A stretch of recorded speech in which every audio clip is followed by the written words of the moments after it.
Well, welcome to the 700 Club. There's finally relief and validation for survivors who were stonewalled and mistreated for years.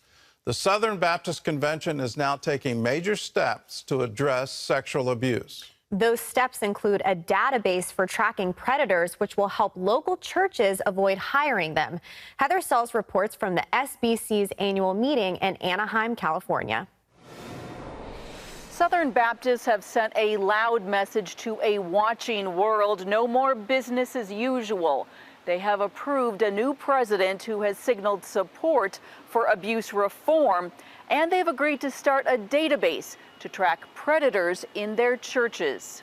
Now there's action. There's something tangible. And that led to relief, hugs, and happy tears for abuse survivors. I finally felt validated and acknowledged for the first time in 24 years since my abuse occurred. It's such a freeing feeling to think that maybe we can begin to do the work that we've always wanted to do, which is to be able to hold abusers to account, to be able to keep them from moving from church to church and keep people safe. A majority of Southern Baptist representatives approved the database, which will serve as a resource to help local churches avoid hiring abusers. Opponents voiced concern reform measures could distract from the mission of evangelism. Sexual Abuse Task Force Chair Pastor Bruce Frank pushed back. Not only is protecting the sheep from the wolves part of the mission, how are you going to tell a watching world that Jesus loves them, Jesus died for them, Jesus rescued them, when his church won't even do their very best to protect them? Frank told the packed hall of almost 7,500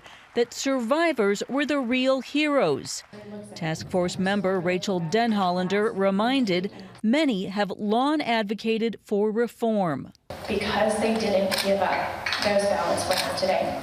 And what I hope history looks at is every survivor looking back and goes, that's me being believed, and that's the impact my voice can have. In a surprise appearance, elder statesman Rick Warren called on Southern Baptists to stop infighting and focus on the main thing. As Western culture grows more dark, more evil, more secular, we have to decide, are we going to treat each other as allies or adversaries? That task will fall on the new president, Bart Barber, who many believe can unite those with different views on social issues. The new president will outline more of his plans this week. He is expected to play a key role in moving abuse reform forward in the Southern Baptist Convention.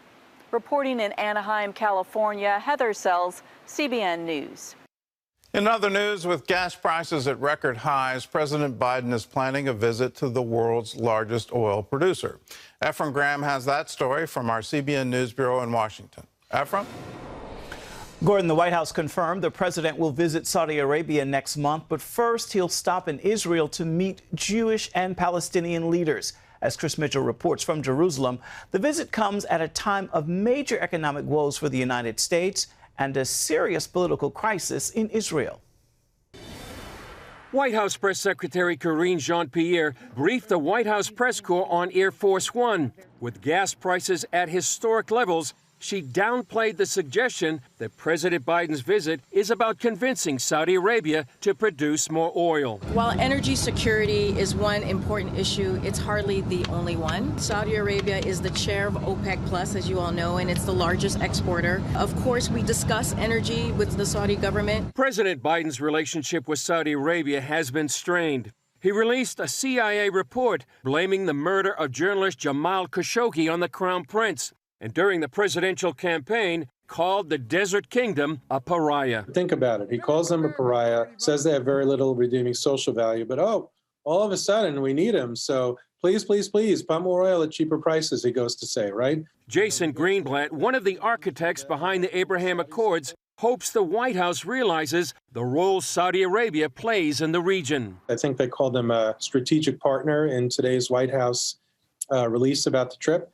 Saudi Arabia is much more than a strategic partner. They're a key ally. They're key to stability in the Middle East. They're just as Israel is important to the region and its stability, so is Saudi Arabia. The president is also visiting Israel, and it's been reported he will also visit Eastern Jerusalem. Former Israeli ambassador to the UN, Danny Danon, says that would be unprecedented. Something that never happened during a presidential visit. Usually presidents came to Jerusalem and then they went to Ramallah to visit the leader of the Palestinian Authority. But I think it would be a grave mistake if some radical elements around the president will try to drag him to a political dispute with Israel by visiting Palestinian institutions in East Jerusalem. The Palestinian Authority demands that eastern Jerusalem will be the capital of a future Palestinian state. Danone says Biden's visit could give Palestinians false hopes about the future of Jerusalem. The sooner the Palestinians will realize that Jerusalem will stay united forever, the better it will be for them. It is a reality check for them. So let's move on and deal with the other issues that are on the table. Biden's visit also comes while Prime Minister Naftali Bennett's coalition government is going through a political crisis. His coalition continues to unravel, and it's possible the government may fall even before President Biden arrives. Chris Mitchell, CBN News, Jerusalem. The Federal Reserve meets to take action against rising inflation today. It's expected to raise interest rates as high as 3/4 of a point. That will increase rates on credit cards, car loans, and mortgages. The Fed says it's necessary to slow down an overheated economy, but it's hitting as consumers are already dealing with sky-high prices. Families are spending almost $350 more each month on the same items from a year ago. Gas is 50% higher, groceries up nearly 12%, and rent is up 26%. In a speech in Philadelphia, the president blamed Russia's war on Ukraine and Republicans who blocked his domestic spending plans for inflation. Republicans say the president's $1.9 trillion American Rescue Plan caused the problem. The problem is Republicans in Congress are doing everything they can to stop my plans to bring down costs on ordinary families. That's why my plan is not finished and why the results aren't finished either. Jobs are back, but prices are still too high. We said it was going to lead to inflation. It did. We said it was going to create a labor shortage. It did. That announcement from the Fed is expected at 2 p.m. today. Turning out west, where historic flooding trapped visitors in Yellowstone National Park. Tourists were stranded after heavy rain and rapid snowmelt overflowed the Yellowstone River. Charlene Aaron is on this story. More than 10,000 visitors were ordered out of Yellowstone Park due to unprecedented flooding. The raging waters sweeping away everything in its path, including homes and roads.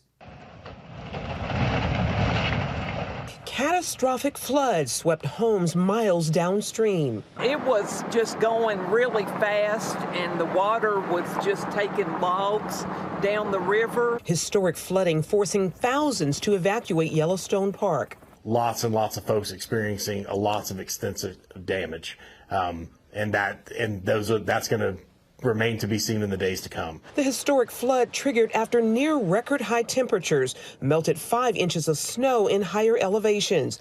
The Yellowstone River overflowing its banks after days of rain and rapid snowmelt. We were right in the middle of it. We were right in the middle of it, all the rivers rise, and we knew we had to get out. Parts of a main highway in the park also washed away.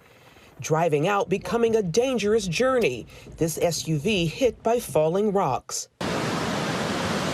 Washed out roads and bridges and mudslides making it nearly impossible for tourists to leave. We checked out of our hotel this morning and we're going to head into Yellowstone. Some man said, "Have you not heard the news yet?" He said, "You're not leaving anytime soon." At least a dozen people airlifted out by the National Guard. Meanwhile, extreme heat is baking a large part of the country. Record high temps for this time of year stretching from the Gulf states north to the Great Lakes and into the southeast. I am burning up. It's 110 out here, and I'm too old to be sitting out here. A third of the country is under a heat advisory. Nearly 30 major cities recently tying or breaking heat records. California's Death Valley reaching 123 degrees. Meanwhile, the severe heat is creating unprecedented demand for power in Texas, triggering concerns over the state's power grid. Energy supplier ERCOT says it has enough supply to meet the need. Charlene Aaron, CBN News. Heat and flooding all at once. Gordon? It's almost biblical in proportions. I never thought Charlotte, North Carolina would hit 109 degrees, but they did yesterday. So get ready for a very, very hot summer.